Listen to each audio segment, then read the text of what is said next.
शासन शहरों के संग अभियान में शहरों की पुरानी आबादी में बसे लोगों को उनके मकान और जमीन के पट्टे दिए जाएंगे। ऐसा संभवतः पहली बार होगा जब व्यापक तौर पर बड़ी तादाद में पुरानी बसावट में पट्टे जारी किए जाएंगे। किन्हें कैसे और किस दर पर पट्टा मिलेगा, देखिए हमारी खास रिपोर्ट में।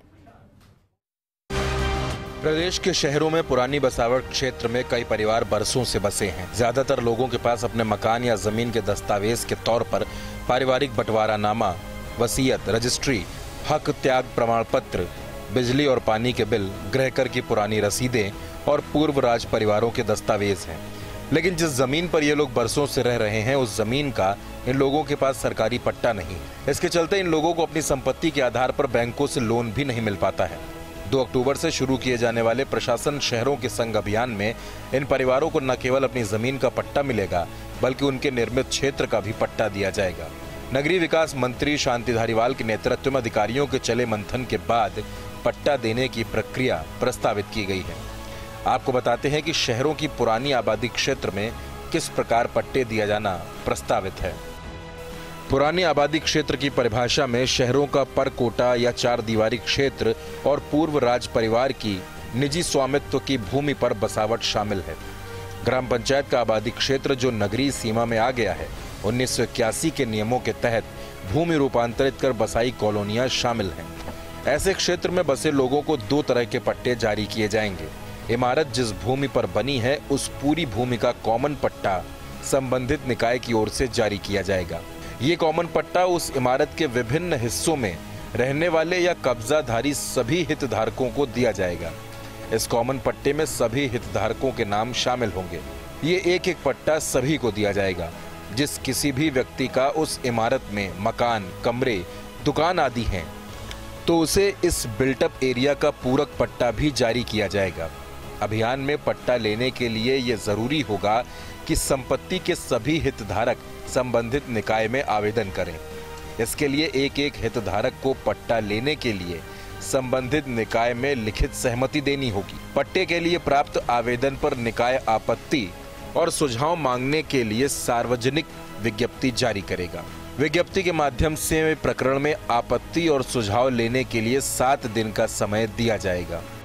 शहरों की पुरानी आबादी क्षेत्र में लोगों को सरकारी पट्टा देने के लिए नगर पालिका अधिनियम की धारा 69A में पहले से ही प्रावधान था।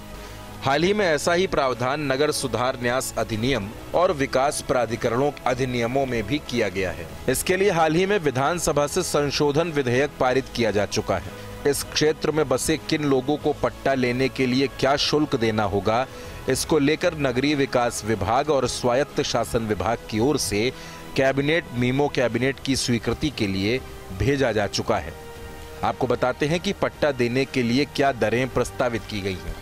पट्टा जारी करने के शुल्क निर्धारण के लिए 2 तरह की कट ऑफ डेट प्रस्तावित की गई हैं।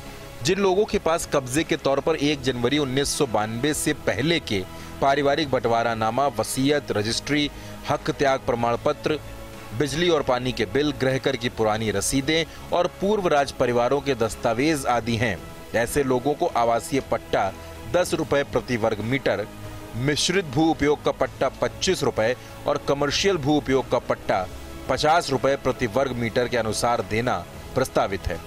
पट्टा देने के शुल्क की गणना केवल जिस भूमि पर भवन बना हुआ है, उस भूमि की नाप के अनुसार ही की जाएगी। ऐसे लोग जिनके पास कब्जे के तौर पर 1 जनवरी 1959 से पहले के दस्तावेज हैं और जिनके नाम ये दस्तावेज हैं वही या उनके वारिस वर्तमान में काबिज हैं, ऐसे लोगों को महज 501 रुपए में ही पट्टा जारी किया जाना प्रस्तावित है। सार्वजनिक भूमि के कब्जे को अभियान में नियमित नहीं किया जाएगा और अवैध व्यावसायिक इमारतों का नियमन भी नहीं किया जाएगा।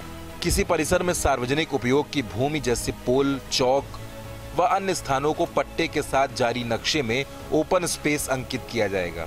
भूमि पर मालिकाना हक तय करने के लिए सिटी सर्वे रिकॉर्ड और राज्य अभिलेखागार के दस्तावेजों का भी निकाय परीक्षण करेंगे। अभियान के दौरान स्टेट ग्रांट एक्ट के तहत पट्टे जारी करने के लिए 1 जनवरी 1990 की कट ऑफ डेट प्रस्तावित की गई है।